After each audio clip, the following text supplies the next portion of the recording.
বিদেশের কানুন আর বাংলাদেশের কানুন এক না রে ভাই। এদেশের মানুষ কুত্তা বিলার মতো দৈনিক মরে। ওমান প্রবাসী ভাইয়ের বউর মৃত্যুর কথাগুলো একটু শুনে যান। কথাগুলো শোনার পরে হৃদয়ে রক্তক্ষরণ শুরু হয়ে গেছে ভাই। ভিডিওটা একটু দেখে যান আর শেয়ার করে দিবেন। আমার ওয়াইফ জিন্দা ছিল, মরে নাই। ওইটা প্রথমে স্বর্ণপদক ন্যাশনালে দিছে, ন্যাশনালে বলতেছে তোমরা প্রাইমে নিয়ে যান।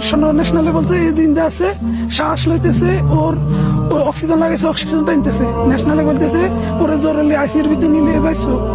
প্রাইমে নিচ্ছে, প্রাইমে নেওয়ার পরে প্রাইমের ডাক্তারের কাছে আমার ওয়াইফের ওর বোন 3 জন প্রাইমের ডাক্তারের ফাঁদ হচ্ছে। প্রাইমের ডাক্তার এক কথায় বলতেছে পুলিশ এই জায়গায় আসা ছাড়া আমরা চিকিৎসা করবো না।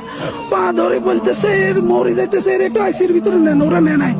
কি কারণ আমাদের দেশে আমরা বিদেশ দেখছি, কোন দুর্ঘটনা হয়েছে ফেরস্তার মতন 1 সেকেন্ড লাগে না। কেউ ফোন দেয় না ভাই, 1 মিনিটের ভিতরে ওরা আসি, সামান ফুড়ি যায়, সব চলে যায়। মানুষ কি আছে, ওরা আগুনের ভিতরে ঢুকে দেয়, মানুষের বের করিয়ে নিয়ে আসে।